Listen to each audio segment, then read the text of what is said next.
The land of Albion has endured many ages, each one leaving its mark upon the world.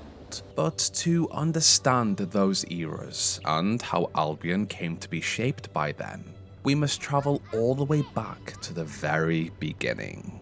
So, when was this? The earliest known point in Albion's history is the War of the Gods. This was an age before grand kingdoms, before mankind, before heroes, and before villains. Yet, even then, the beings known as the Court were already ancient. This consisted of Jack of Blades, Queen of Blades, and Knight of Blades. These entities, these demons, were bound to their masks, which held the very essence of their souls. They had no true forms of their own. Instead, they possessed the living, using mortal bodies as vessels through which to carry out their will. It remains unclear whether the court themselves took part in the War of the Gods, but as the world burned in a blur of fire and demons, the gods forged terrifying beasts of nightmares to fight on their behalf. Krakens were formed to hunt the seas, dragons claimed the skies, trolls dominated the swamps, and through the forests wandered the mighty Balvorn.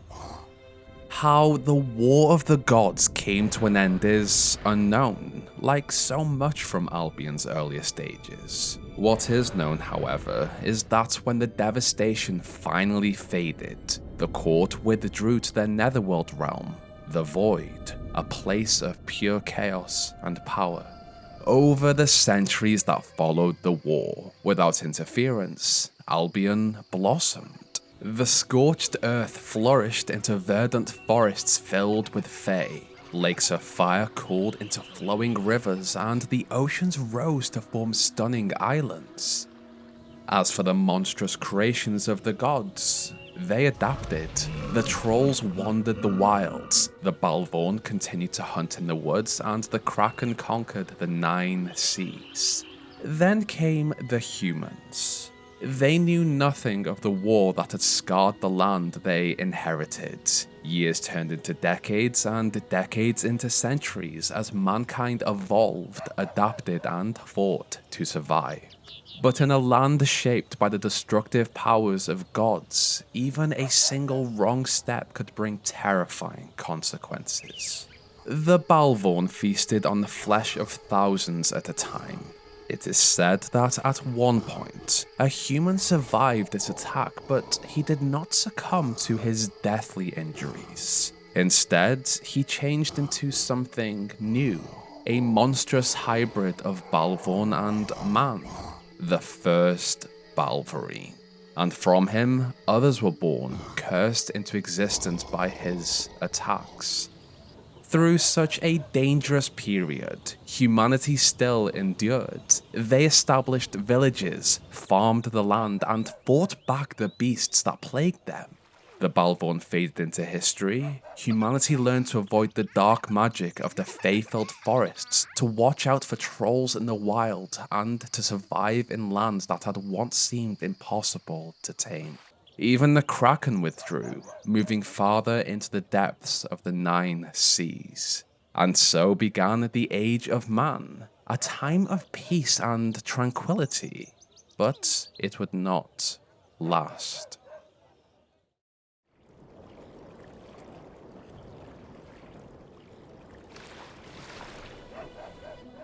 For a time, the court watched from their netherworld realm of the Void as Albion changed. They saw a land at peace, a world no longer ruled by monsters, and decided that beings such as themselves deserved worship from these lesser beings. So they returned to Albion.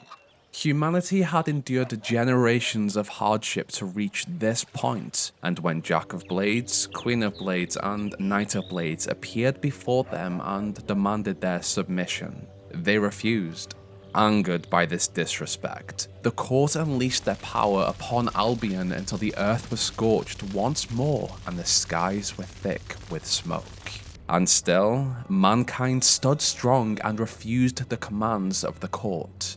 In their fury, the court lifted the seas into the sky and flooded the world, but again, mankind refused. They promised peace if mankind obeyed, but when humanity still would not yield, they twisted their mortal minds and corrupted their hearts until brother slew brother, parent abandoned their children, and friend turned against friend.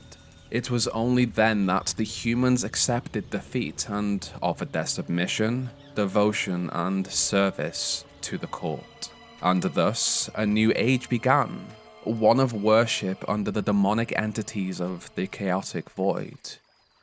Generations passed with little change in Albion, but then, one day, in a small hamlet, a humble blacksmith and his wife had a child who would change everything. Young William Black was different. In his youth, he discovered abilities no other human possessed. He amazed those around him as he summoned fire from thought alone, defended his village against dozens of invaders with supernatural strength, and helped those who needed him most. To the people around him, he was a hero, the defender of their village. They called the abilities he possessed the powers of will, named after William Black himself. It has never been revealed why William was gifted with these powers. Perhaps it was destiny, or perhaps he was naturally attuned to the raw essence of will that flowed through Albion, untapped since the War of the Gods. These gifts manifested through three disciplines: skill, strength, and will.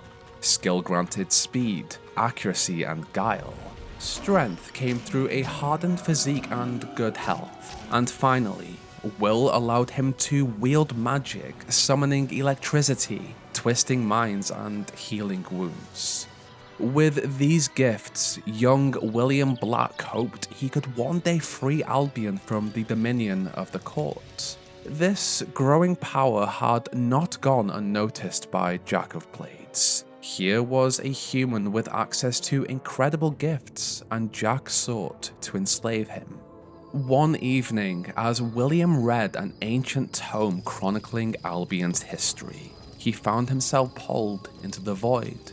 As he looked around, William found himself before Jack of Blades, who sat upon a throne surrounded by ghastly figures. In the moments that followed, Jack attempted to use his weapon, the Sword of Aeons, to enslave both William and his powers, but William fought back. He wrestled the sword from the demon and managed to escape back to Albion. The Sword of Aeons was no ordinary blade. Back in Albion, it spoke to William. It appeared to be a conduit of Jack's power, yet it had no desire to serve him any longer. Instead, it offered the human a bargain: his soul in exchange for the strength to rid Albion of the court completely. With a better future in mind for his people, a bargain was struck, and William Black's soul was absorbed by the Sword of Aeons. As he trained, his powers of skill, will, and strength grew with each passing day, until he believed he was ready to free Albion. And so, as the tale is told, a series of legendary battles began.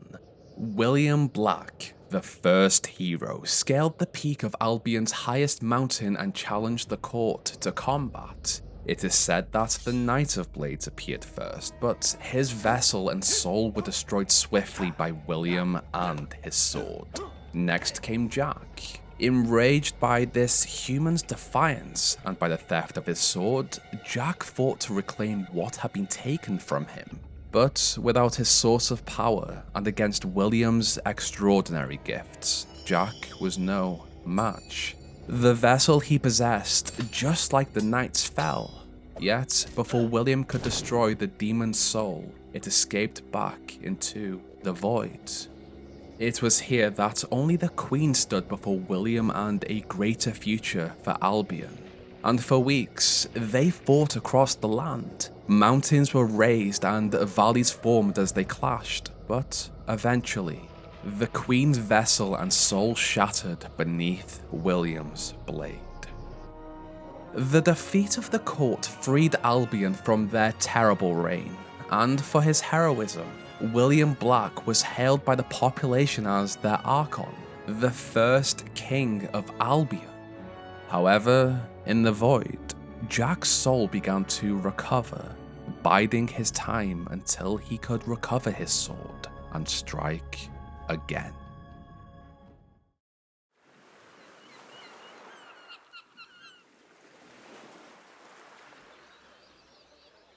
Albion had endured generations of horror, but with its first Archon and hero upon the throne, William Black sought to bring forth a new age of peace. Under his rule, the land that had once trembled beneath demons and monsters began to change. As his command of will grew, King William reshaped Albion into a grand kingdom. Cities rose in mere weeks, and machines were crafted to harness the hidden energies flowing through the world. Over the years that followed, Albion flourished, becoming the greatest center of commerce and philosophy the world had ever known.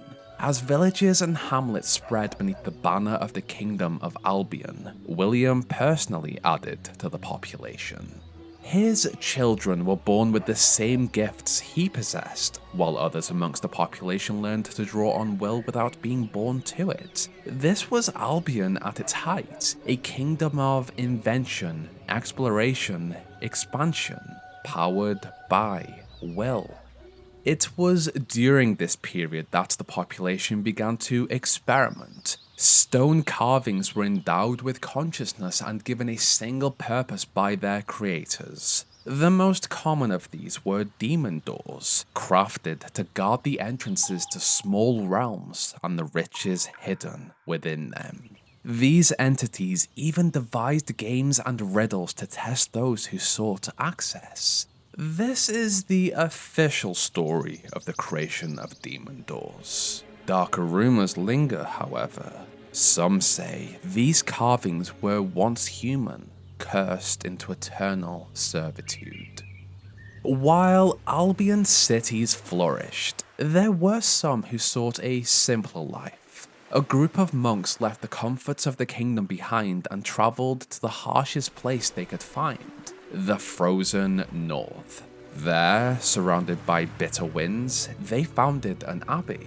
Over time, others joined them and a community formed around it. This settlement became the port town of Hook Coast.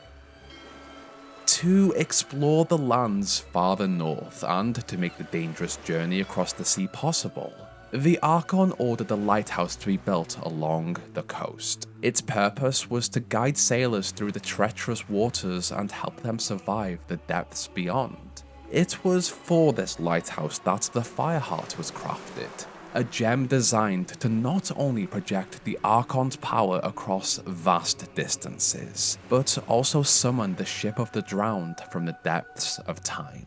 Once summoned, the vessel could carry a traveler to any part of the world, no matter how remote or inaccessible. This made the journey to the northern wastes far safer than traveling by ordinary ship. The Krakens may have left the seas around the mainland, but they still lurked in the deeper waters where any normal voyage risked disaster.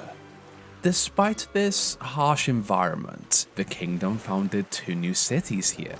The first, Snowspire, and the second, whose name has been lost to time. It was also in the northern wastes that the Archon William Black ordered the Bronze Gate to be constructed. Behind it, he sealed away the last of Albion's great evils, ancient demons and creatures of nightmare, to protect his kingdom from their power. To ensure the gate could never be opened, he devised a ritual just outside of it, at Archon's Folly. Only the souls of his own bloodline could break the seal, each tied to a specific attribute. As for the people of Snowspire, they feared the gate and the evils within, but took comfort in the knowledge that it remained sealed. Albion had become vast, with settlements spread across islands and seas that few could cross with ease. To bind the kingdom together, a network of Collis gates was created, magical portals that allowed travelers to pass between distant regions in moments. The mystical energies of will had allowed the Archon and the population to reshape Albion, but this energy did not flow evenly through the world. In certain places, it gathered more strongly. To make use of these points, William ordered 4 great hubs, conduits, to be constructed across the kingdom. These became known as focus sites. Activated by the Septimal Key, they allowed the Archon and his people to draw from them. Over centuries, the mighty Archon began to feel that something was wrong with his body, something he did not quite understand, something inside that fought him for control. Unknown to his heirs, he needed time to discover what was happening to him. And so, he stepped back from the throne and passed the power of his kingdom to his children. It was the 3rd Archon during his reign who sought a way to preserve the past, observe the present, and prepare for disasters that had not yet come to pass. And so, in Snowspire, the Oracle was constructed. Like the demon doors, this was a stone endowed with consciousness. The Oracle, however, was made for a far greater purpose. 4 will users blessed with prophetic gifts, Yeren, Morik, Calrun, and Avisto, each carved a glyph of inquiry into its surface. Through these glyphs, the Archons that came after could seek knowledge across time itself, tracking what had been, watching what was, and guarding against what might one day be. And for a time, it seemed Albion's golden age would continue, but this tale is not a happy one.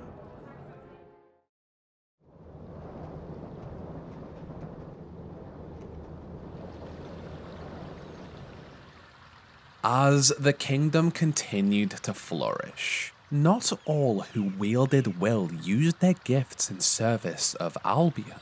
Some turned their powers towards cruelty, ambition, and forbidden arts. Among them was Halleck, a powerful will user gifted in the darkest branches of magic. He sought to master the reanimation of fallen warriors, pulling dead flesh from the grave and forcing it to serve his command. For these vile acts, the reigning Archon cast Halleck out of the kingdom, but exile did not end his work. Alone, beyond the reach of Albion's laws, Halleck summoned creatures bound to his will essence, servants twisted into existence by magic and obedience. Yet, despite Halleck being the one who called them forth, it was the creatures themselves who became known as summoners, for they could appear from empty air, vanishing and returning at will. Generations continued to pass, new Archons rose to power and faded into history. But without a true enemy to vanquish, the children of the Archon grew restless, then cruel. The gifts once used to protect Albion became tools of fear. For their own amusement and to preserve their power, they began to terrorize those born without abilities, and throughout it all, wickedly called themselves heroes. William Black had lived for more than 1,000 years. He had watched his kingdom rise and seen generation after generation of his descendants rule, die, and then be replaced. Though immortal after bargaining his soul into the Sword of Aeons, he found himself unable to step in and stop the actions of his successors. Though William had defeated the Knight, Queen, and Jack of Blades long before, it was his brief time inside the void that had harmed him most. During those fleeting moments when he had met Jack for the first time, William did not escape only with the Sword of Aeons. Something had latched onto him, an infection. From that moment, it lived inside him. It grew slowly, wasting away his body as he lived, and as it became stronger, it began to fight him for control of his mind. There was only one place William could go to be free of it. He left Albion and returned to the Void. There, with everything he had, the first hero purged the corruption from his body and then returned back to Albion. Weakened by this ordeal, the first hero looked upon the kingdom he had founded and felt only disappointment. He was no longer strong enough to force his descendants to rule as he once had, and saw no way to stop the chaos that now seemed inevitable. So William Black, the progenitor of the heroic bloodline, grabbed the Sword of Aeons, dressed himself in golden mail, wrapped his royal blue cloak around his shoulders, and left them behind. Meanwhile, in the Void, the infection expelled from William's body adapted. It formed into an entity of its own.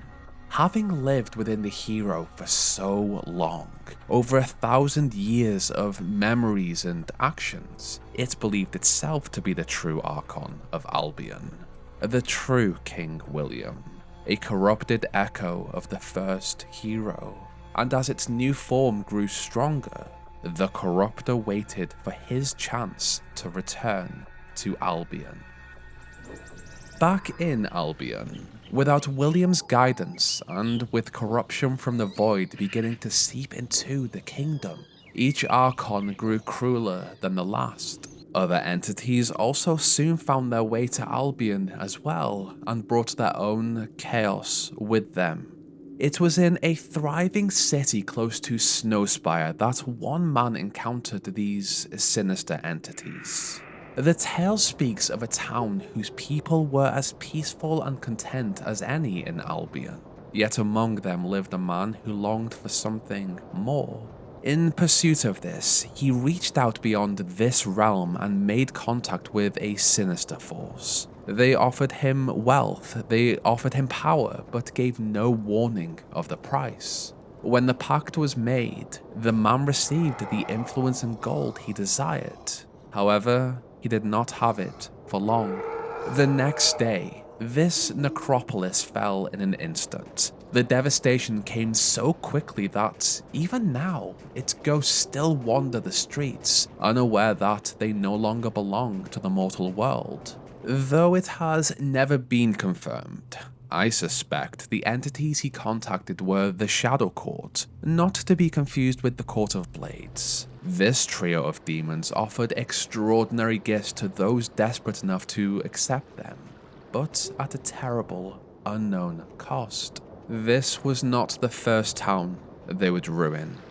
As corruption seeped deeper into Albion, wars erupted between those who sought the throne, and 3 out of every 4 people were lost to disease or starvation.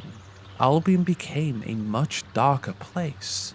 Balverines stalked their prey through the wilds. The first hob was created after a dark nymph lured a child into a forest and stole their soul. And in the graveyards, the undead rose, unable to find rest.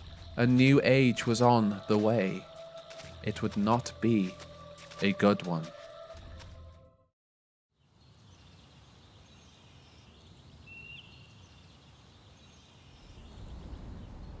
Although other lands existed beyond Albion, from the desert country of Aurora across the sea, to the mountainous eastern trade nation of Samarkand, and Bolwood, home of the Scorpions, Albion remained secluded from them all, its attention fixed only on the troubles growing within its own borders. Each new Archon did everything they could to prevent a coup and cling to power. Walls were constructed around the cities, built to keep creatures out, and worse still, to keep their own citizens trapped within.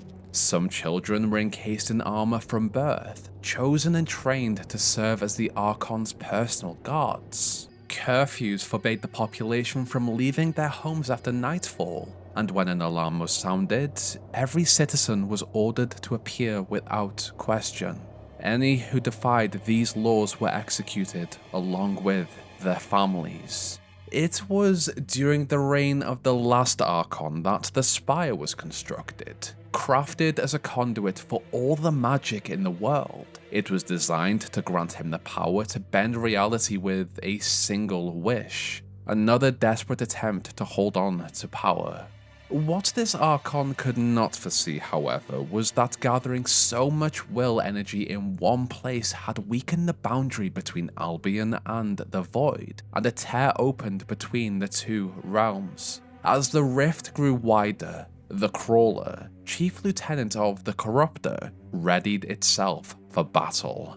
Around it waited an army of corruption, formed through centuries of preparation. And as Albion stood on the edge of disaster, three of the greatest heroes of the age came together. Sol, the hero of light, Blaze, the hero of fire, and Stone, the hero of the fallen.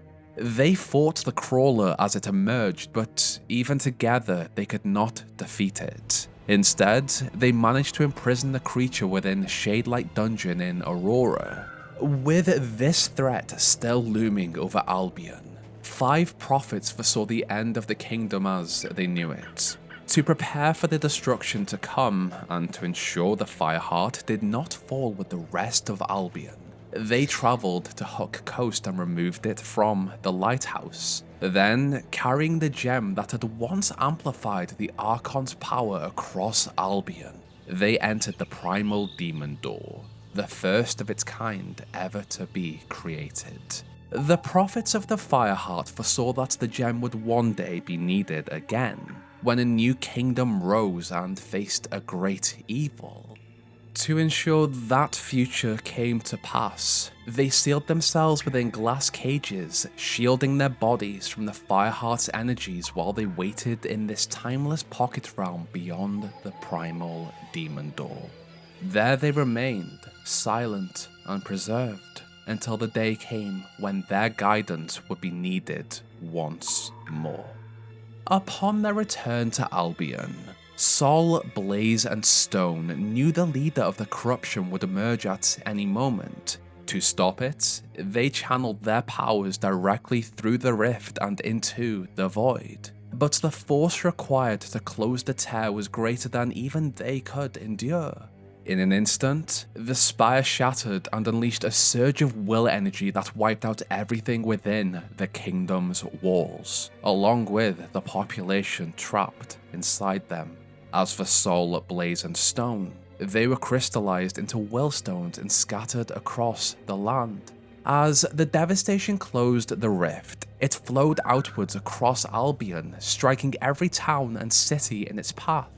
Along the edges of Hook Coast, the monks knelt before the approaching wave and poured their will energy into a shield around the humble port town and its people. They died as the wave passed over them, but the shield held, and Hook Coast was protected. Albion had been saved from the emergence of the Corruptor, but it had come at the cost of its people. The First Kingdom became the Old Kingdom, and all that remained of it lay in ruins.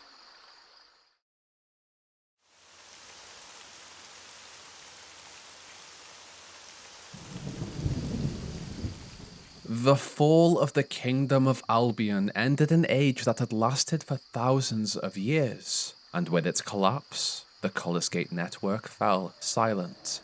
The few settlements that survived beyond the kingdom's walls, such as Hook Coast and Snowspire, the furthest of them all, found themselves cut off and alone. Their warriors were forced to defend the city from the harshest winters, as well as hordes of beasts and soldiers from neighboring countries. As the decades passed, the few villages that had survived were left to govern themselves and defend their population from invaders. They fought over food, land, livestock, and even fresh water. Mercenaries sold their swords to whoever paid the most, while extorting the weakest among them. Women were even treated as commodities by some, valued only for their ability to bear children. As the years passed, forests grew over the ruins of the fallen kingdom. Scavengers wandered beneath the trees, picking through the remnants left behind. They gathered strange trinkets and forgotten relics, unaware of what these objects had once been or what powers they had once held. Among the population, however, heroes still remained, descendants of the Old Kingdom, unaware of the bloodline or power they carried. In this age of darkness and blood, they used their gifts as they saw fit. Some used them for good, others used them for cruelty, survival, or simple gain. But even those blessed with the powers of old were not safe from the sinister forces of the land. Born during the height of the Old Kingdom, Yogg had delved deep into witchcraft, granting herself the ability to remain young. Through these dark arts, she had learned how to extract the powers of a hero by consuming their flesh. The Old Kingdom had fallen, but heroes still existed, and over the years that followed, Yogg lured them into her hut, immobilized them, and feasted upon those who might have helped Albion survive its age of horror. It was only when the hero known as William Greyrock cursed the witch that her hunt came to an end. No longer able to feast upon heroes, her victims were spared, and those who had hidden from her shadow began to emerge once more, helping Albion slowly grow beyond the darkness with more heroes born in time. With heroes once again emerging across Albion, the ruler of a town called Bright Lodge, the self-proclaimed King Wendelglass I, summoned every hero in the land to his side. His dream was to begin an age of heroes, an age where gifted men and women would travel across Albion, aiding those in need and making the people feel safe from both human cruelty and monstrous threats. It was a noble idea, perhaps even a great one, but it did not last. The first age of heroes ended almost as quickly as it began, fading into a tale soon lost to history. The details of this collapse, even now, are unknown. Before long, bandits claimed the roads. Meanwhile, during his travels, a trader discovered two places rich with will energy. The first lay within the region of Darkwood. There, his mind filled with horrific thoughts and violent urges, as though the land itself wished to draw cruelty from him. The second was found on the island of Witchwood, where he felt calm, restored, and strangely blessed. Even his wounds began to heal. With two places that seemed bound to opposite forces, the trader saw an opportunity. He ordered a temple to be constructed upon each site, then spread word of the gods said to inhabit them: Skorm, the god of evil, and Avo, the god of good. Through donations, those who felt aligned with either god were promised rewards, and thus, Avo and Skorm became the gods people believed in during this age. What began as a way to exploit a population already broken by centuries of pain became fact to those who needed something to believe in during such an awful period.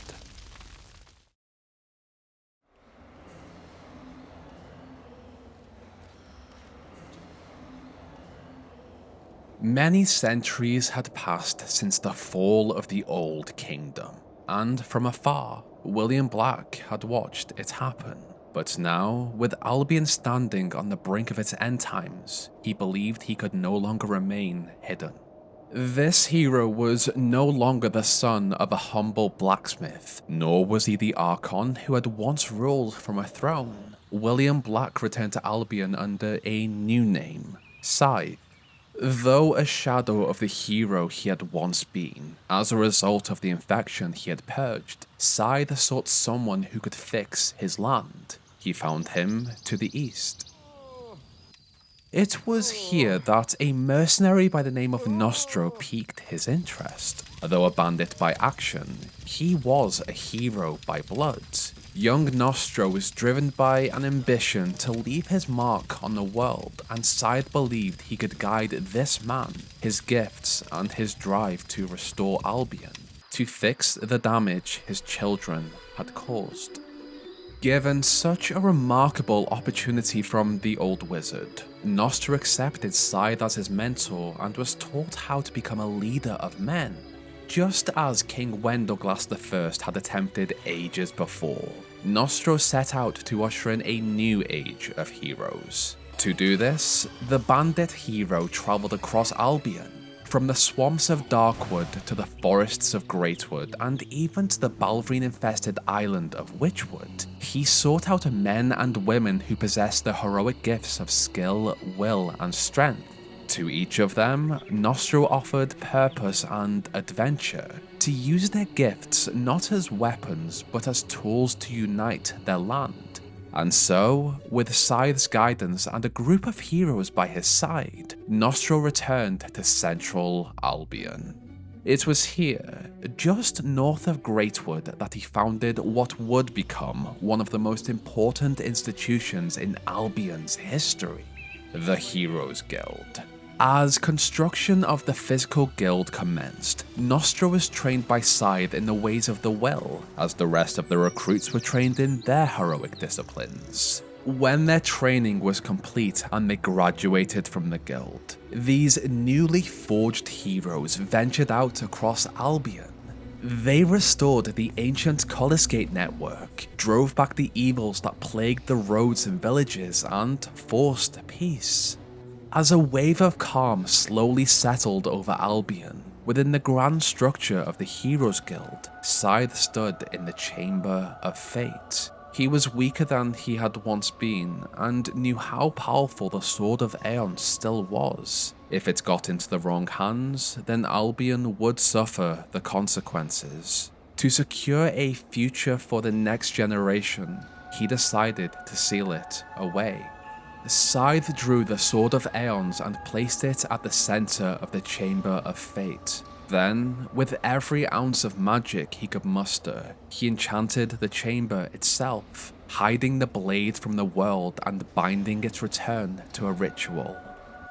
To reveal the sword, the 4 focus sites across Albion would have to be activated, but this could only be done with the Septimal Key. And so, Scythe travelled to the old abbey in Huck Coast and concealed the key inside. With another spell, he ensured that only someone from his direct bloodline would be able to summon it. With safety restored to the world, new settlements rose across Albion, and its people once again explored the land they had inherited. The town of Bowerstone was founded just a short walk from the Heroes Guild. In the wilds, archaeologists ventured into ancient ruins to understand the past, while the heroes searched for others who shared their gifts and welcomed new recruits into the guild. Far out in the isolated northern wastes, Jack of Blades returned to Albion. Still weakened from his battle with William Black thousands of years before, and without the Sword of Aeons as his source of power, Jack sought to use Albion itself to regain his strength. Time had erased all evidence of his connection to this mortal realm, and this absence served him well. The human host he possessed had put on his mask after finding it, allowing Jack to take full control, like a parasite. And on his armor, he held the empty, soulless masks of his fallen family, the Queen and the Knight. Though weaker, the demon still had more power than a hero, and those who opposed him suffered greatly. On one occasion, a group of will users attempted to attack him. In response, Jack cursed them to an existence of misery, condemning them to the realm of death, a place mortal souls normally pass through on their way to their final resting place. Their existence was tragic. These screamers felt torment constantly, granted a moment of reprieve only when they fed on the life force of the living. Most of their time was spent in the realm of death, where they tormented the souls that passed through, and when given the chance, they crossed into Albion to harm the living. Back in central Albion, the guild continued to grow. What had begun as a sanctuary for heroes became a world of its own, with caretakers to tend its halls and kitchen, a library filled with knowledge of the past, training rings where recruits could test their gifts, dormitories for those who called the guild home, a forest within its grounds, and even a demon door, which, in my opinion, contained the nicest pocket realm in all of Albion. A place filled with so many people, however, was bound to lead to disagreements, so Nostro commissioned the arena on the island of Witchwood, a place where his heroes and the general population could settle their disputes in public before these conflicts spread across Albion. The Guildmaster Nostro had also heard reports of an ancient sword with incredible power, the Sword of Aeons. Aware that the blade had vanished some time before, he commissioned one of his own. This weapon, Avo's Tear, was based on what the Sword of Aeons had apparently looked like. Unknown to him, the real sword was hidden inside of his own guild. As with all stories, however, there is conflicting information about the weapon's origin. Avo's Tear is also said by some to have once been an ordinary sword owned by a common guard in Bowerstone. That was until a guild mage by the name of Solstius used it as a focus point to close a vortex that threatened to destroy the town. Whichever tale is true, the sword was immensely powerful. During this period, the sorceress Delphi joined the guild. Throughout her life, she had been selfish and cruel, using her magic to torment those around her. Yet, within Nostro's guild, she repented. The powers she had once used for malice were turned instead towards good. Beside her stood Holder, former commander of the Dragon Knights. Long before his time with the guild, he had tamed the last dragon ever seen in Albion and ridden it into battle, defending the people of the southern lands from those who sought to destroy them. Each person who joined the guild came with the desire to see Albion changed for the better. They wanted to help people, protect the weak, and prove that heroes could serve a greater purpose. But wherever good is built, there are always those who come to corrupt it.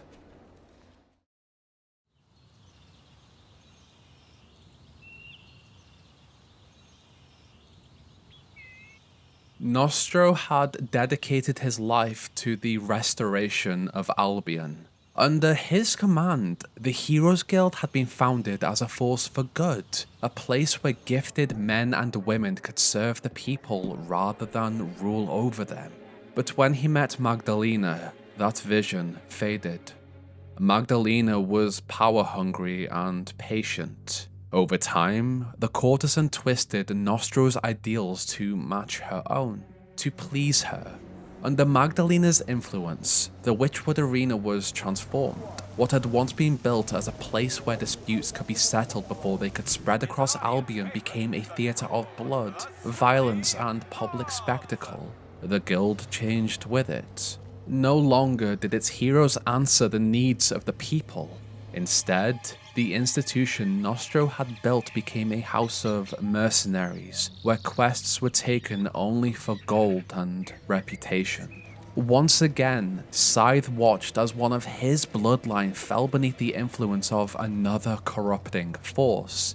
He had seen this tragedy play out before, in the descendants who ruined the Old Kingdom, and he knew where it led. So, disappointed once more, he left Nostro to his fate. Years passed, and Nostro slowly came to realize what had happened to him. His followers abandoned him. Magdalena, now his ex-wife, left once she had taken all she could from him. Under their mother's guidance, Nostro's children, each gifted with his heroic abilities, used their inherited power to seize control of Bowerstone. One night, as he sat down to eat, Nostro knew he was dying. An assassin had poisoned his meal. In his final moments, Nostro called out to his mentor, and he came. For hours, as Nostro slipped closer to death, Scythe kept him company, offering what comfort he could, and with it, a measure of peace for the choices he had made. Before dawn arrived, Nostro left the mortal world, yet his soul did not pass into the realm of death. It lingered, restless and unfulfilled. He had been a warrior for his whole life, but he had not fallen in battle. He had been poisoned, robbed of the honorable end he believed he deserved. And so, he waited within his resting place in Litchfield Graveyard among the other tormented souls Albion had buried there. Once again, Scythe disappeared from the world, watching and waiting for a new hero to emerge as evil spread across the land. It was in the northern monk-founded village of Hook Coast that 3 heroes of the guild found a terrified boy. His parents had been torn apart by Balverines, and before the beast could claim him as well, the heroes intervened. One of them was Jack. With the Balverines dead, Jack struck down the other 2 heroes beside him. The demon had taken on the guise of a hero. In a twisted sense, I guess he was one, for the mortal body he possessed carried the gifts of the heroic bloodline. He had reinvented himself as a hero of heroes, one of the strongest of this age. Jack saw something in the child before him, the promise of the powerful will user he might one day become. And so, he allowed young Maze to live, but only in exchange for a life of servitude. As an orphan with heroic abilities, Maze joined the Heroes Guild and spent much of his youth within its walls, training among those who shared his gifts. Sometime later, he joined forces with another will user named Weaver. This was their home, and they had heard tales of what the Heroes Guild of Albion had once been, what it had once represented. Together, Maze, Weaver, and a group of like-minded heroes formed a coalition and took the guild back by force. The battle within the guild and the violence that followed across Albion brought the heroic population to its lowest number in centuries. Yet, from the ruin, something new was offered to those who remained. A guild no longer ruled by greed or reputation, but by a code. The code was simple. Any citizen of Albion could bring a contract to the Heroes Guild. Once accepted by a graduated hero, the task had to be completed exactly as written, with payment made up front and the laws of the region obeyed. Beyond that, the choice belonged to the hero. A quest could be noble or cruel, righteous or wicked. The guild did not judge morality, it only demanded that the contract be honored. After the revolt, Scythe returned and appointed Weaver as guildmaster of the Heroes Guild, and Maze as head of the guild. They had made a change that would make Albion better. And over the years, Scythe watched as Weaver grew into a serene and impartial man, one who would allow destiny to shape the heroes who walked through these halls. It seemed Scythe had finally found his hero in Weaver the Guildmaster. And thus, the Age of Heroes finally began.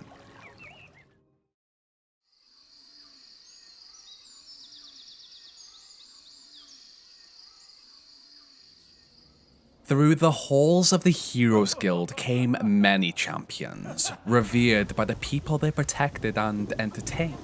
Among them was Scarlet Robe, the hero of Knothole Glade. At only 15 years old, Scarlet's powers revealed themselves when she brought down a Balverine with nothing more but a piece of wood, despite having no training. After traveling to the Heroes Guild and graduating from its halls, Scarlet became one of Albion's most formidable hunters. With silver arrows, she brought down white Balverines and even took part in the Great Balverine Extermination.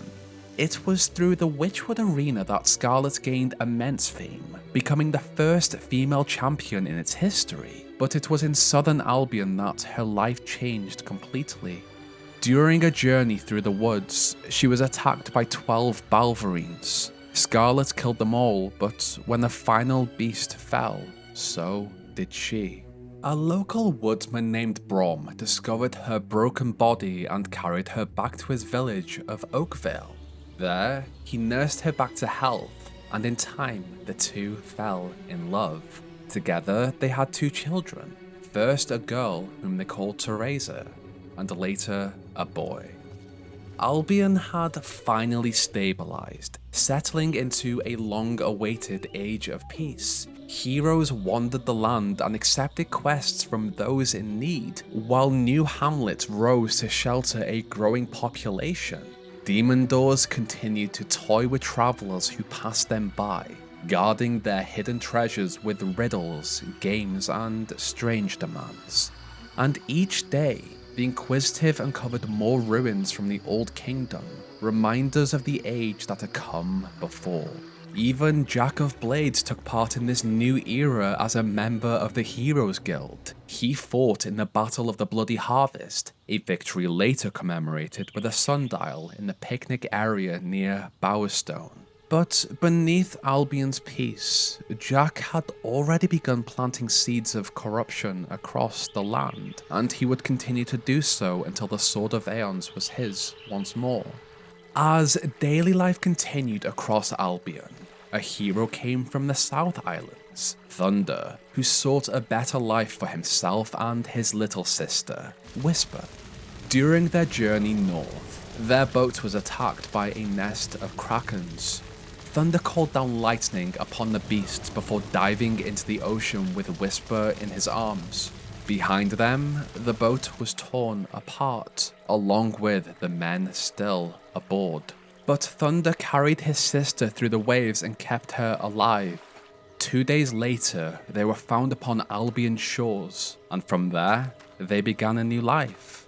Born into a noble family, young Briar Rose lost her mother to an accident she could not have prevented. In the grief that followed, her heroic abilities began to manifest, but her father, broken by the same loss and unable to understand a child with such gifts, cast her out.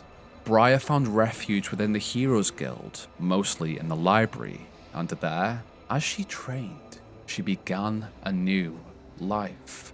Meanwhile, Jack continued to wander Albion, planting seeds that would grant him influence and power. It was in Bowerstone that his gaze turned towards the Grey family, the rulers of the town, and there he sensed the desperation of one of their children. Amanda Grey was set to become the next mayor of Bowerstone once her parents were gone. She was beautiful and pure. Her younger sister, however, was jealous and envied the power Amanda would one day hold. When Jack visited Elvira, she realized she could have a better life. He convinced her that if her sister somehow died, everything she wanted could be hers. And when the opportunity arose, Elvira locked her sister in their home cellar, left her to suffocate, and waited for the day she would be appointed mayor of Bowerstone in her sister's place. Over his time in Albion, Jack had gained the influence he sought. Through Maze, he had a hand within the Heroes Guild, one of the most powerful institutions in the land. Through Elvira Grey, he had reach into Bowerstone, Albion's capital and seat of political power. And to the people themselves, he remained a hero, admired and trusted by those who had no idea what he truly was. Information was power, and when Jack heard whispers that the Sword of Aeons was still in Albion, sealed behind an ancient ritual, he put a plan in motion. He knew the ritual was tied to the bloodline of his ancient enemy, the Archon. So he ordered those beneath him to find a direct descendant of William Black. But after so many years and so many catastrophes that have reshaped the world, finding one would not be easy. If he had a direct descendant, he could use them to find the sword and unlock its power once again. Through the research of those who served him, Jack was told of a family in a small farming village to the south. The mother, Scarlet Robe, possessed gifts far superior to those of many heroes of this age. Her power came from the Archon himself, and though she had married a human, those heroic gifts had passed to their 2 children. Jack wanted all 3 of them and the heroic blood that flowed through their veins, and so he ordered Maze to raid the village.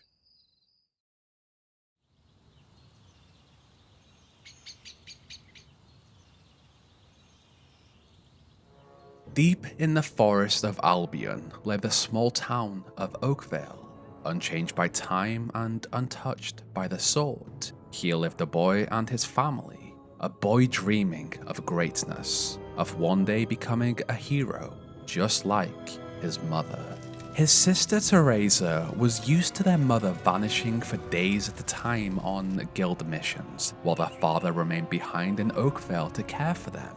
Even so, her life was a happy one filled with the simple pleasures of a small village, innocent laughter, games of hiding in the fields, and quiet afternoons spent watching her brother chase chickens. But when Teresa slept, that innocent world began to change. Her dreams stirred with strange visions, dark glimpses of what was to come. It was on Teresa's birthday that their lives changed forever. It was a normal day like any other. In the heart of Oakvale, a traveling trader offered his wares to those passing by the tavern, promising wonders and trinkets to anyone with gold to spare. Nearby, a woman called out for her husband, unaware he had found comfort in someone else. I love you more than any of the others, my little honeypot. Not far from them, a bully tormented a smaller child, and having forgotten it was his sister's birthday, the chicken chaser raced across Oakvale, performing whatever good deeds he could find, each one earning him a little gold from his father, until he had enough to buy Teresa a box of chocolates. Teresa had foreseen all of this in her dreams, but there was something else waiting beyond those familiar visions. Something she could not quite remember. Then, as her little brother handed her the chocolates, it came back to her. There's something wrong. Bandits!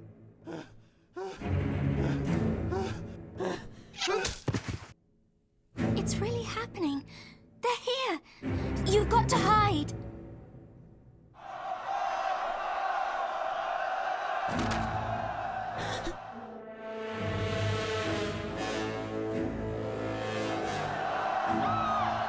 Got one!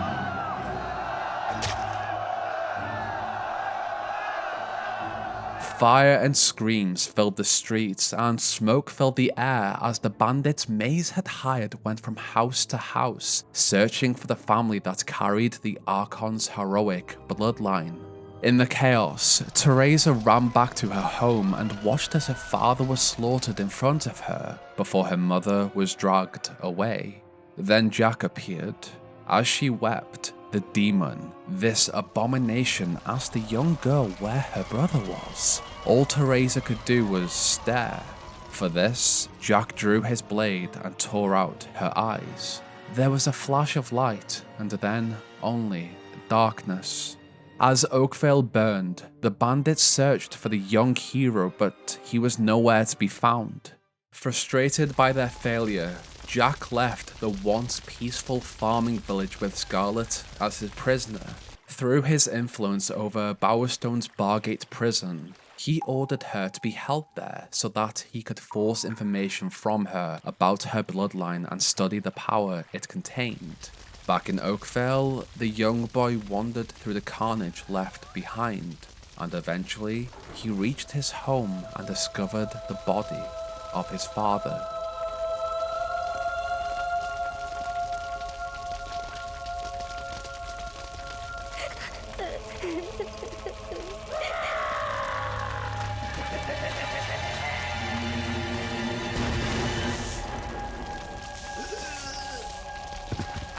We must leave.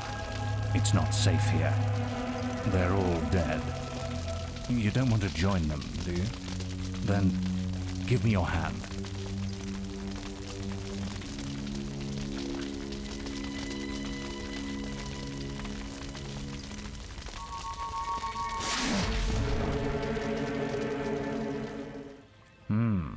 I thought you'd have a stronger stomach than that.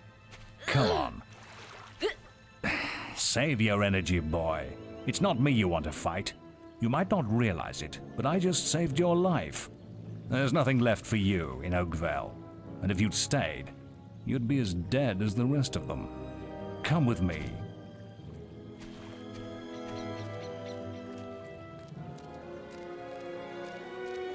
My name is Maze, and I'm the head of the Guild of Heroes. You must have heard of it. You'll find nowhere safer in all of Albion, nor a better place to call your home. And if it's vengeance you want, you'll need the training only we can offer. Here we are. I'll introduce you to the Guildmaster. He'll be your guide from now on.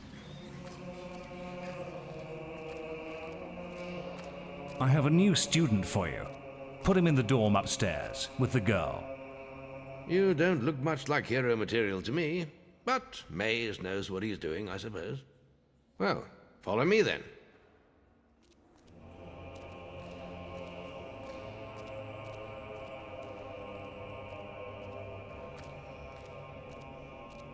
You'll be sharing this room with Whisper, one of our brightest young pupils. She's playing in the woods right now, but you'll meet her in the morning. For now, you should get some sleep. Your training starts tomorrow.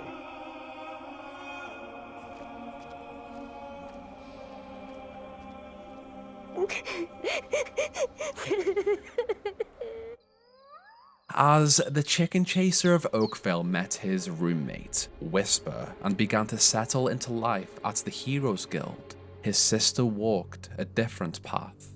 Blinded and alone, Teresa stumbled through the forests beyond her ruined village for 3 days, until her strength finally failed and she collapsed to the ground. Barely alive, she was discovered by Twinblade, the leader of the bandit group that had attacked Oakvale.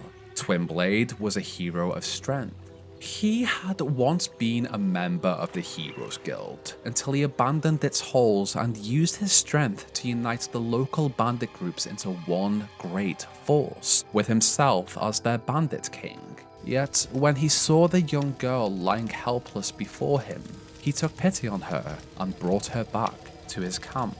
Over the next decade, the chicken chaser trained beside Whisper within the halls of the Heroes Guild. Under the watchful eye of the Guildmaster, they sharpened their heroic abilities, learned the ways of combat and will, and studied the long, blood-stained history of Albion within the guild library.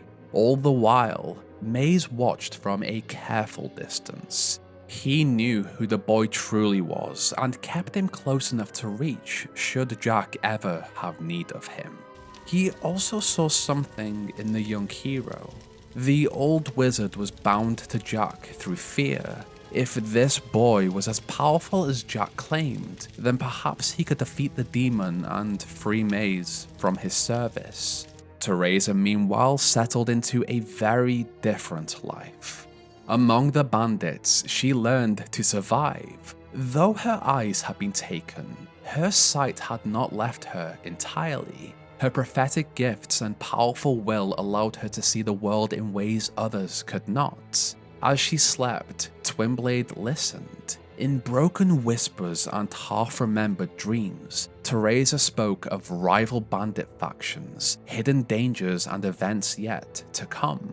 Her visions became warnings for the bandits, and those warnings became victories. And though Twinblade had once taken pity on the helpless girl he found in the forest, Teresa was helpless no longer. She learned to fight with a blade, and in time, the blind seer stood at the Bandit King's side not as a rescued child, but as his protector.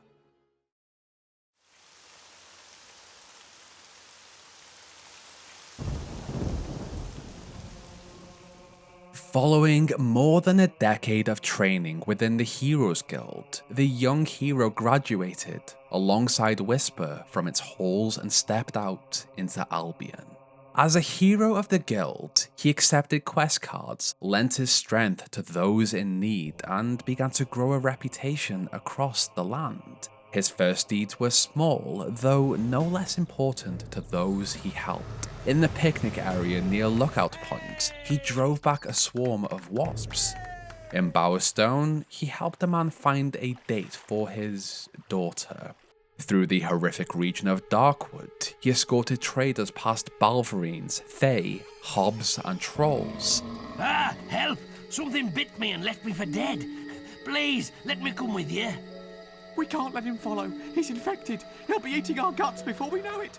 With each completed quest, his renown grew. Across Albion, people began to speak of the Chicken Chaser's actions. Still, he wondered what had led to the fall of Oakvale that day, and what had happened to his mother or sister. It was only when Maze informed him that his sister might still be alive that he had hope. Upon returning to Oakvale to follow up on Maze's information, the memories of that night came back to him.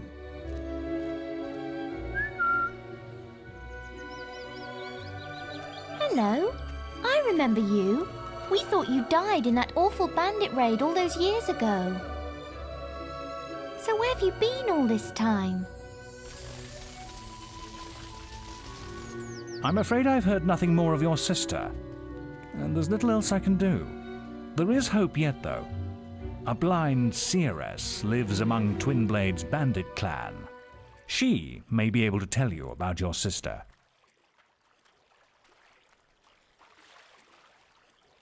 The seeress stands next to the Bandit King himself, and it's no coincidence the bandits have been doing so well lately. Have you heard of Twinblade? He was a hero once. Yes, giant of a man. He had little patience for the guild, though. He left and brought together a dozen bandit factions. I always suspected he was behind the attack on your home. This could be your chance for revenge. With the suggestion that it was Twinblade who had massacred his village and torn apart his family, the hero traversed the bandit coast and used his incredible abilities to defeat the bandits in his path. It was at the center of this camp that he eventually met the Bandit King.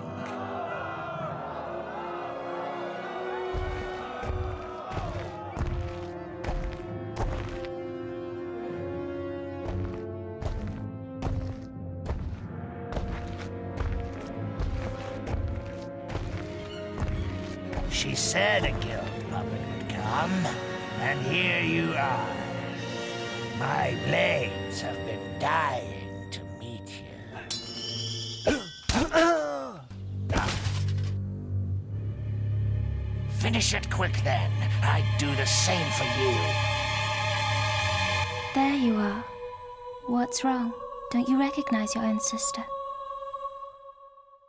I've seen so many things. So much killing. So much dying. I've seen you, little brother, in a ring of sand and blood, an arena full of secrets. And I've seen the choice you'll have to make one day, between the darkness and the light. Teresa! I'm sorry, Twinblade. Your path is alone now. All our paths are. But before I leave, brother, I have a present for you. For all the birthdays I've missed. A power that runs in our family.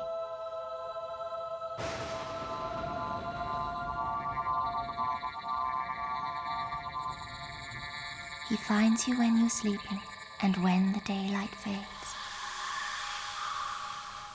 What are you waiting for? Finish it, or leave me alone. I'm dead anyway. I'm no one's king anymore. With her prophetic abilities, Teresa had seen that their bloodline was important, and that a demonic shadow followed their family.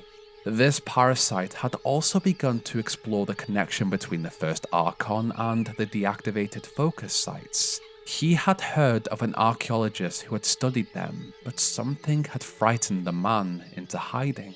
So he asked Maze to find him, and Maze, in turn, passed the task to the young hero as a favor. Meanwhile, in the northern wastes, Scythe feared that Jack might somehow use the Snowspire Oracle to uncover further information about the sword. To prevent this, the Oracle's glyphs were taken and buried within the necropolis. It was on the island of Witchwood, inside of a demon door, that the chicken chaser discovered the archaeologist. That's just grand. If you can find me, so can they. I should never have started studying the focus sites.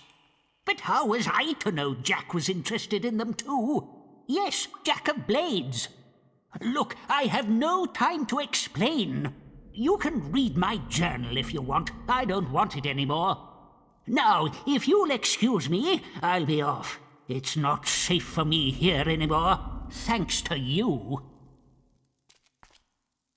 The hero believed he had simply done a favor for one of his mentors. Unknown to him, he had delivered the archaeologist into Jack's hands, allowing the demon to further unravel the ritual.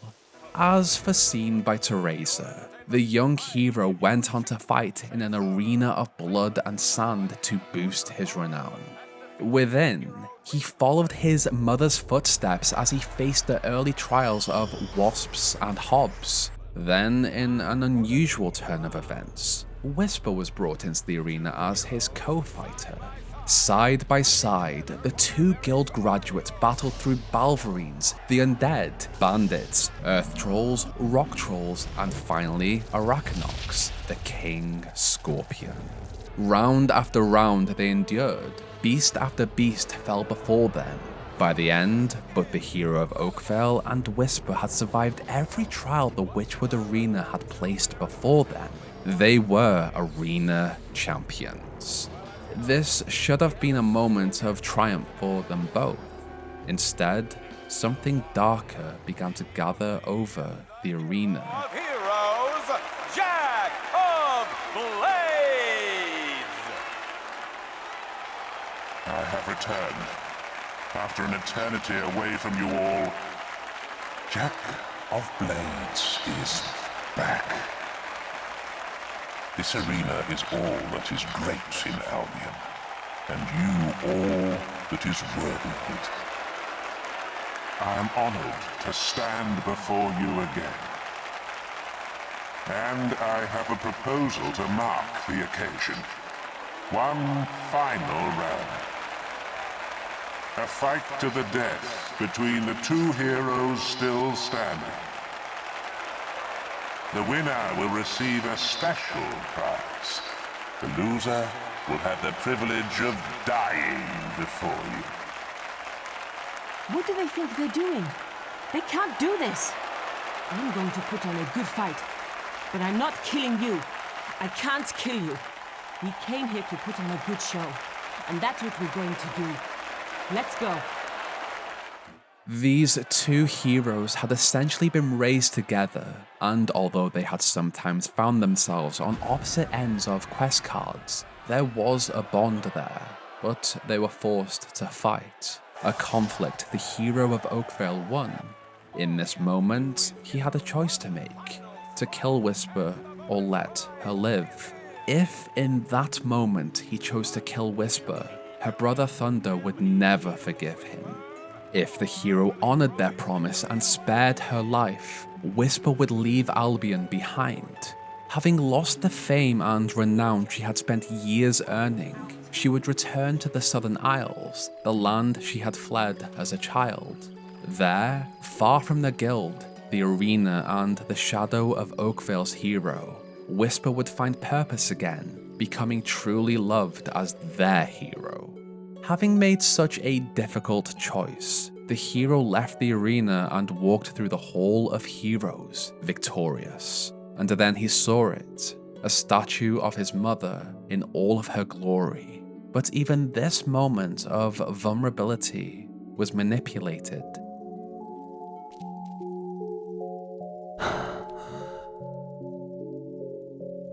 She was a fine hero, just as soft-hearted as you.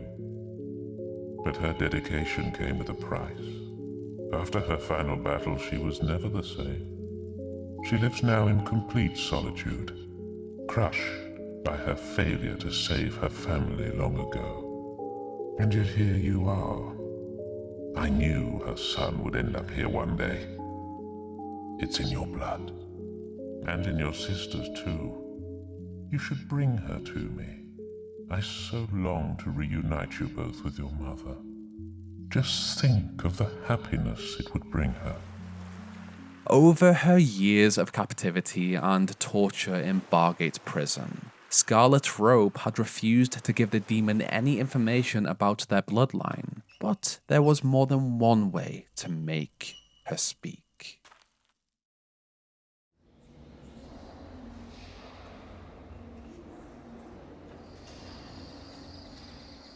For the first time in years, Albion had reached a turning point. The choices made now would shape everything that followed. Teresa was the strongest seer of this age and had glimpsed what was to come. She knew Jack would attempt to manipulate her brother in order to access the sword seen in her dreams. The seer also knew Jack's minions looked for her, but she was too smart for them. If her family was to survive this, Teresa knew she would have to tell her brother everything, so she invited him to a secret meeting at the old grey house. So, you finally met Jack of Blades. I met him long ago, of course, when he burned down our home and cut out my eyes. But he wasn't lying when he said he knew where Mother was. He's kept her in Bargate Prison ever since the night of the raid. I haven't been able to get inside, but the archaeologist knows of an ancient secret passage. You've met him already, haven't you? Jack's creatures are still after him, just like they're after me.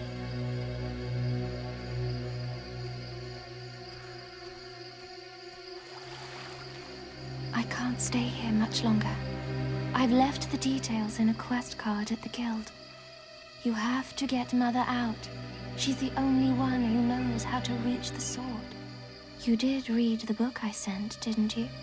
The sword is everything, and it could turn the world to nothing.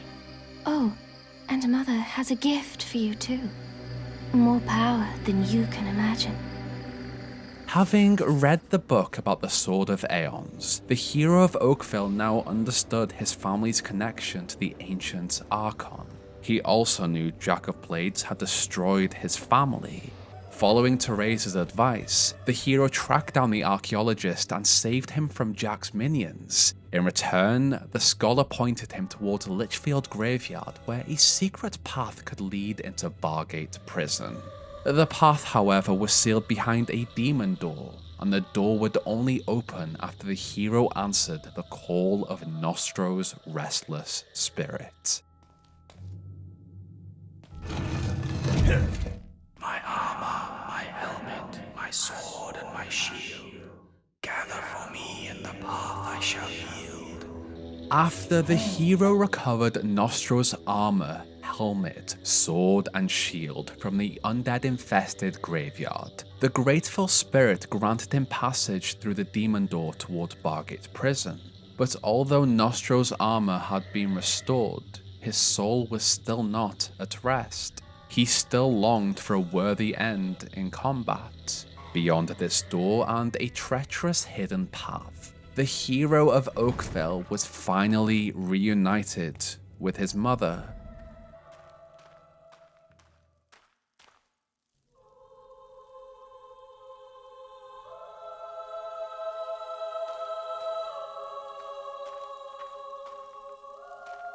I told you. Touch me again, and I'll wring your neck. Wait. I know you. No, it's a trick. You're not my son. The bastard's playing with my head. But it really is you, isn't it? What the hell were you thinking coming here? Don't you see he'll take us both? Never mind. We've got to get out of here. Get this damn cage open.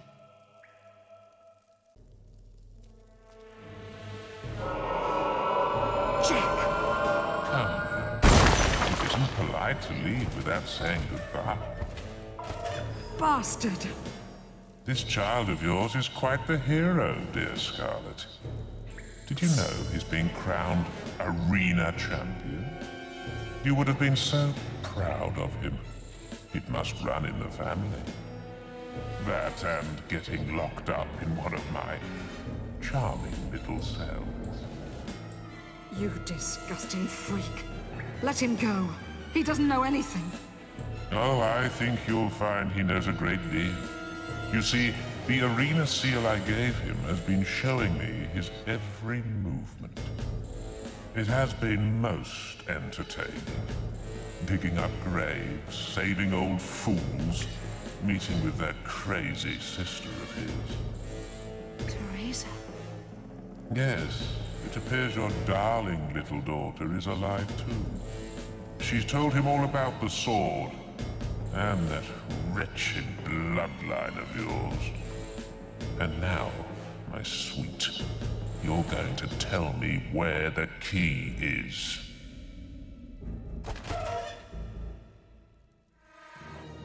For a year, the hero was tortured in captivity, held alongside others Jack had imprisoned within Bargate. Lady Grey had also used the prison to silence political opponents and retain her power. It was on the Warden's birthday that the Chicken Chaser found his chance to escape. As it doth fly above our dreary jail, none can harm it, not even an arrow. While the Warden read aloud from his poetry, the hero stole the key to his cell block. With the key in hand, the hero escaped his cell, freed the other prisoners, and released his mother from captivity. Together, they fought through the tunnels towards the exit. But even here, Jack's influence and power were staggering. The demon had somehow managed to not only capture a kraken, but to force it into guarding the way out. Even against such a creature, the hero was a master of all three disciplines. With strength, skill, and will, he fought the kraken and killed the beast. Well, looks like you didn't turn out too badly after all. You did pretty well back there, but there's still so much to do. Jack is getting closer to the sword. I can feel it. He needs a key to unlock the sword from its hiding place, and now he knows where it is. The key is in Hook Coast, hidden in the ruins of an old abbey. You have to get to it first. We have one advantage. He doesn't know the key will only make itself known to one of our bloodline. That's why we have to find your sister. As long as she's out there, Jack could use her. But first, I have a gift for you. There's power in your blood that hasn't been tapped yet.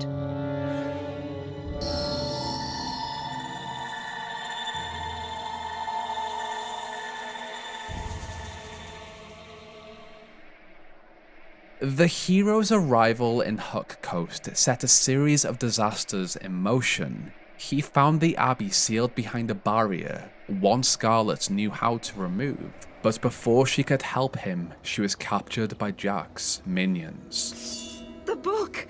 Don't forget the book! She did, however, manage to leave behind an ancient tome that Weaver the Guildmaster translated so the barrier could be shattered.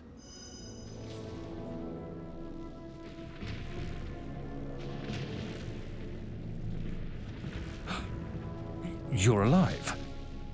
Yes, I was worried when you disappeared. Your sister. I know. I had to tie her up. Jack is controlling her somehow. That's why I'm here. I'm trying to stop him. He's lying. He's the one working for Jack. No, she's trying to confuse you.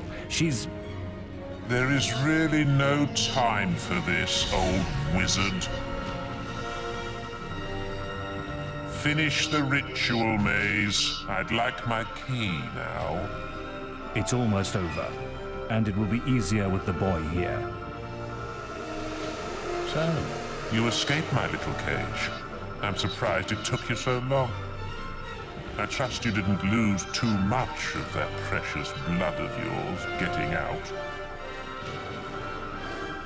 The Septimal Key. You've hidden from me far too long. Take our 2 blood bags to the chamber. I shall be there soon. Surprised? You shouldn't be. Only an idiot would oppose Jack.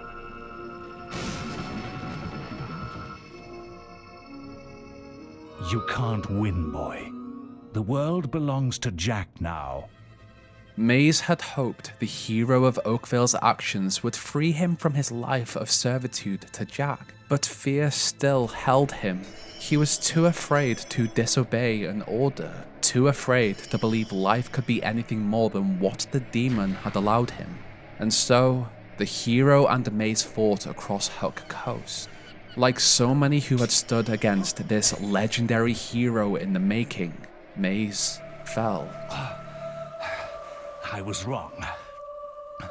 Maybe you are strong enough to defeat Jack. You haven't got much time. He's using the key to activate the focus sites all over Albion. Then the sword will be his, and it'll be too late. They'll be trying to stop him. None of them can. Oh. You want to know why I did it, don't you? I suppose I'm just an old coward, boy. We don't all embrace death easily. For some of us, the only quest, is to escape death. Whatever the cost.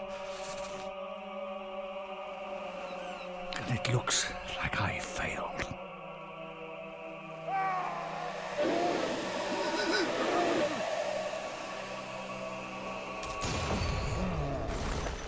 In a race against time, the hero crossed Albion, aided by the other heroes as he tried to stop Jack from activating the focus sites. But at each one, he arrived too late.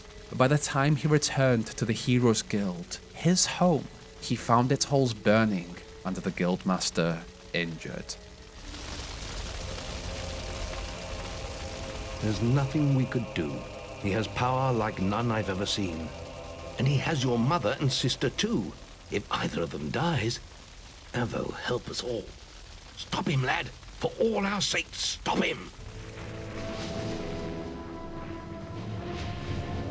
What a touching family reunion. The mother, the son, the daughter, and the sword. There's only one thing missing.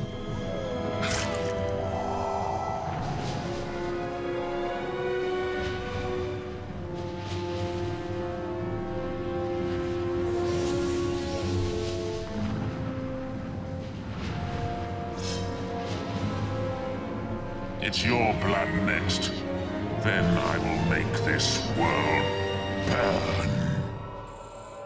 For thousands of years, Jack of Blades had hunted the Sword of Aeons, the weapon stolen from him by the progenitor of heroes, William Black.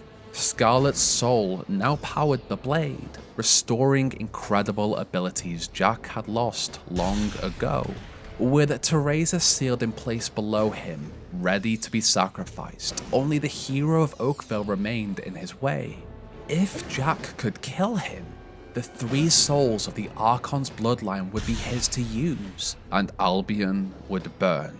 In the Chamber of Fate, the hero faced the demon. He evaded Jack's strikes, cut through his summoned minions, and fought against the ancient being who had torn his family apart. Then, with one final arrow, the Hero of Oakvale followed in William Black's path and defeated the demonic Jack of Blades.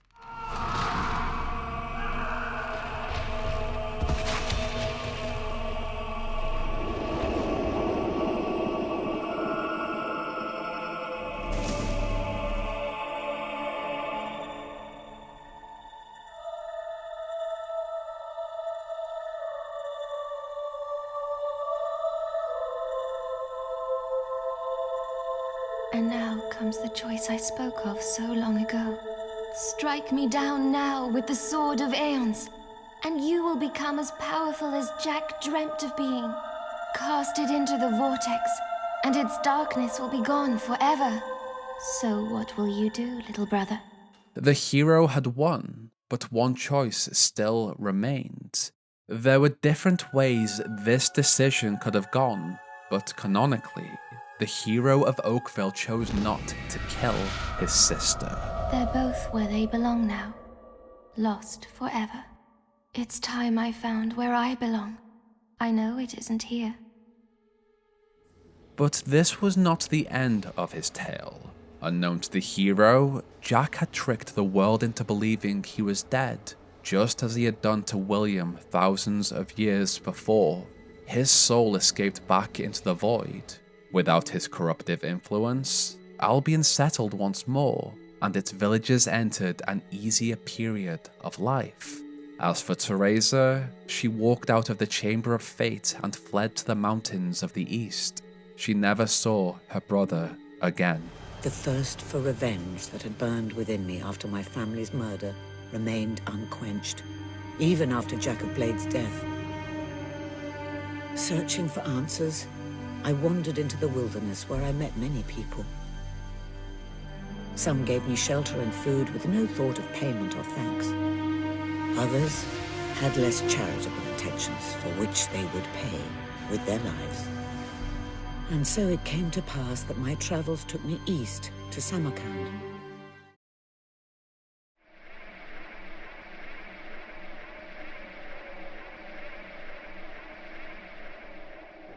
One year had passed since the fall of Jack of Blades, but the demon had not been destroyed. His soul once again returned to Albion in a new form, but he found himself sealed behind the bronze gate in the northern wastes, unable to escape. Though he could not leave this prison, his corruptive influence once again swept over the local region. Scythe had a feeling what this was and reached out to the mainland for help. Many have died. I believe these creatures are known as summoners. My mission here has failed. I will attempt to stop their passage to the mainland. But I require assistance. The strongest among you must open the primal demon door close to this podium. It holds the fire heart. Only the chosen one will gain audience with the prophets. Use the heart to call the ship of the drowned. Hurry, before all is lost.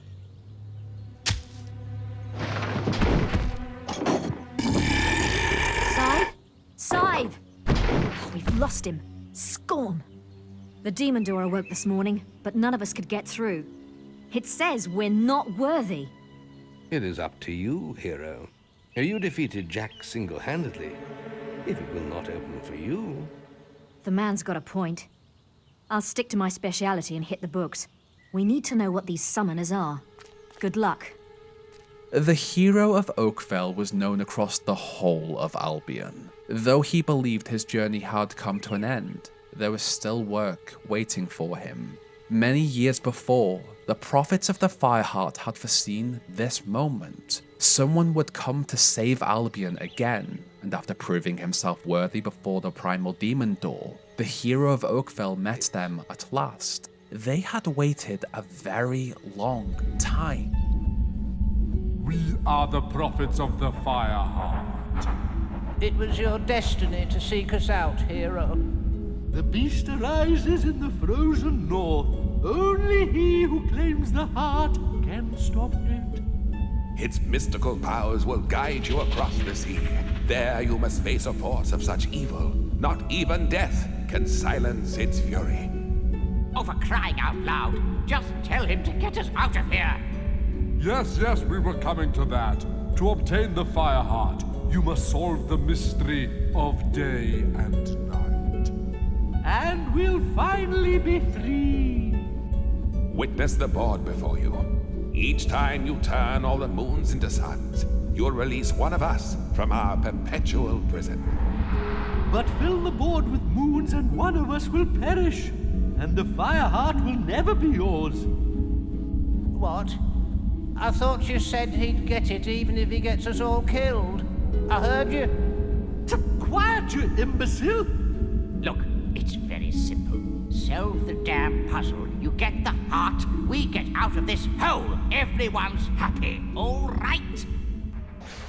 Following the prophet's instructions, the hero recovered the Fireheart and freed them from their long imprisonment. During this, Briar-Rose studied the summoners and the dark past of Halleck, and what she uncovered left her uneasy. Destroying the Sword of Aeons may not have been the wisest choice after all. However, Weaver the Guildmaster knew of something else that might help. Well, it's only an old legend, but for centuries there have been tales of a powerful weapon hidden in the guild and imbued with the essence of all the heroes buried there. But the only one who's shown any real interest in it lately is Maze. He was obsessed with finding it. We know why now, of course.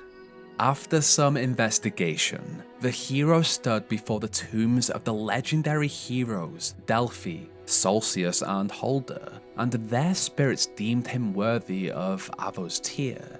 With the blade in hand, he travelled to the Huck Coast Lighthouse and reunited it with the Fireheart. Though summoners attempted to destroy it, the hero and Briar-Rose defeated them, summoned the Ship of the Drowned, and rowed it to the isolated northern wastes, just as the ancients had once done.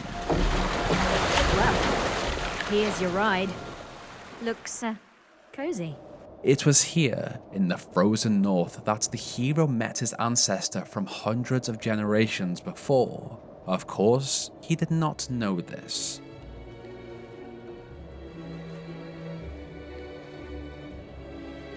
Welcome to the Northern Wastes, Guildsman. I had feared you lost. I am Scythe, though my name has long been forgotten in the guild. Maze saw to that. Through his exploration of this lost part of Albion, the hero reactivated the Colors Gates. For the first time in millennia, the Northern Gates were connected to the rest of the land again. It was still a dangerous region, haunted by ice trolls, white balverines, and other horrors that had survived in the frozen wilds, but it was now a region heroes could help in. During his journey, the hero then discovered Archon's Folly, the temple that kept the Bronze Gate sealed. Of course, Briar-Rose sought to understand it. I've managed to get a good look around, and this pile of stones might be worth investigating. See all those inscriptions? I'm heading back to the guild to work on the translations. Within Snowspire, the hero found himself watched by the local population. They had not seen an outsider in some time, and with the dangers beyond their walls growing worse, some wondered whether he had been sent to help them. Scythe introduced him to the Snowspire Oracle and asked him to recover the glyphs needed to speak with it. So, the hero entered the haunted city of the Necropolis and dug them from the frozen earth, while the tragic spirits of the dead wandered around him. O great Oracle, grant us the knowledge we seek. What evil rises in this land?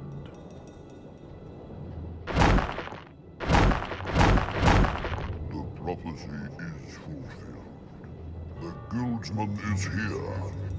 You follow the footsteps of the one who bore the mask you carry. Jack of Blades has awakened the dormant power of the summoners. He has used the blood of your family to feed his new shell beyond the Bronze Gate. But now his soul mask is in your hands. You must use it to feed the Archon's shrine and open the gate.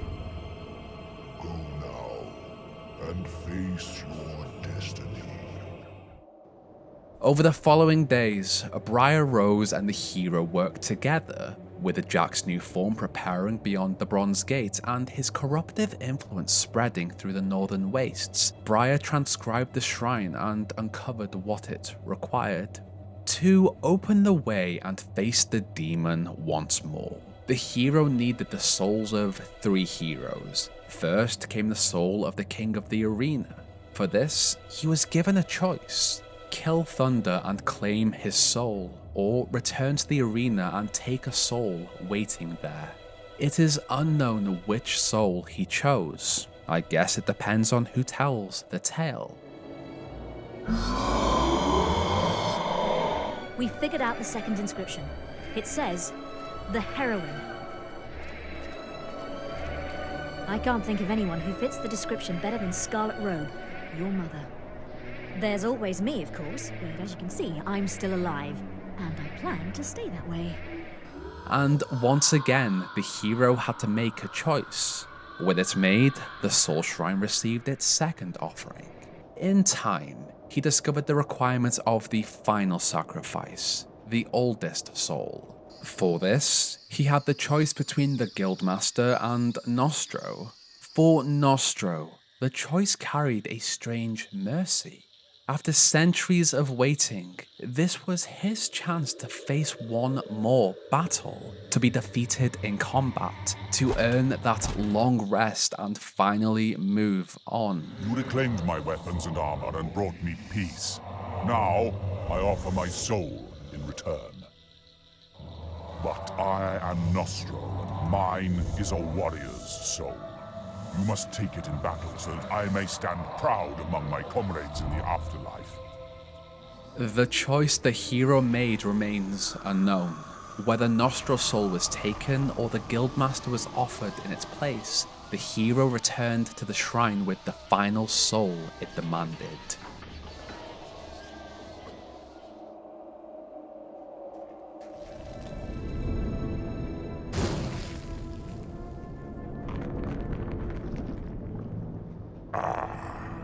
Here you are.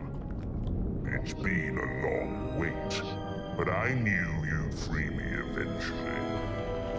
Yes, always the puppet. Don't you ever get tired of having your strings pulled?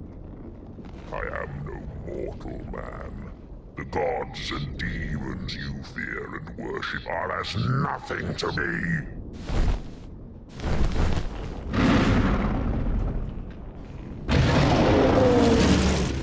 Everything had led to this moment. Thousands of years of pain and torment, of broken realms, fallen heroes, and rising villains. With the ancient power of the Archon flowing through his veins, the Hero of Oakvale finally brought Jack of Blades to his end.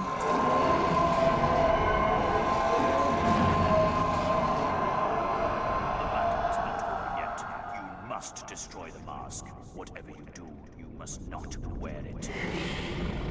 Wear me, and gods will envy your power. Can you hear me? It is vital you cast the mask away. With one final throw, the Hero of Oakvale cast Jack's soul mask into the lava. There, the mask was destroyed, along with the soul trapped inside it, ending the conflict William Black had begun aeons before. For the first time in thousands of years, Albion was free from the torment of the mighty Jack of Blades.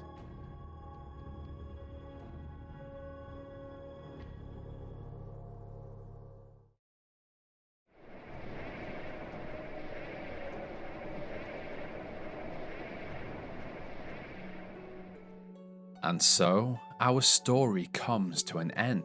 And yet, this is just the start of a much larger tale. This is the first of 3 chapters in an epic fable of heroes and villains in the mystical land of Albion.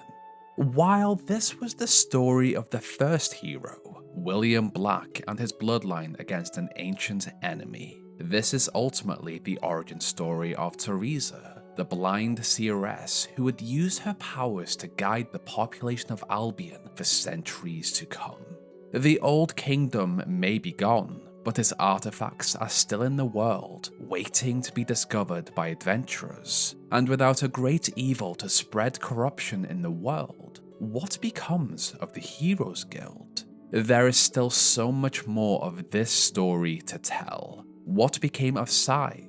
How did the Hero of Oakvale's journey finally come to an end? And what about the Corruptor, the dark version of William Black who still waits in the void for an opportunity to claim his kingdom? So grab yourself some potions and food to prepare for when we return to Albion.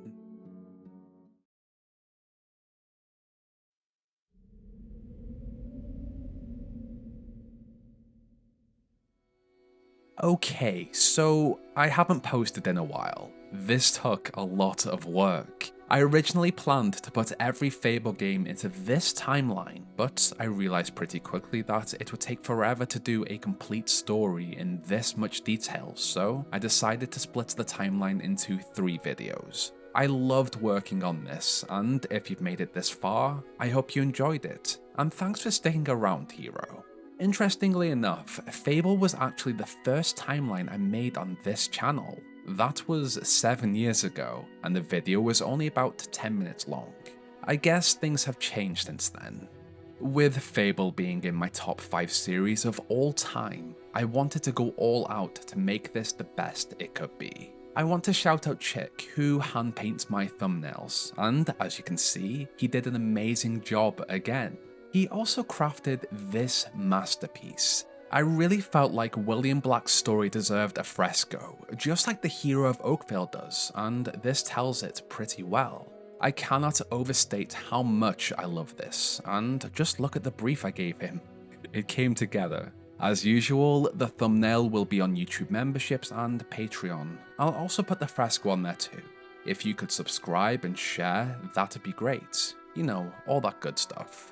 I normally do a section about now on what I've been playing, but I haven't had time with this project. I did start Assassin's Creed Odyssey and I was loving it, but I just had to focus on this video for the past month. I'll return to it when this is finally uploaded. What are you playing currently? If you enjoyed this deep dive into the very ancient history of Albion all the way through the story of Fable, hype the video, like it, comment. Fable sadly doesn't get pushed in the algorithm, but this was more of a passion project for me. If you like this, then why not check out my deep dive on Reaver, or this one on Jack of Blades. Thank you so much to my patrons and channel members who are also whizzing by on the screen right now. Tatty bye, heroes. Say it back.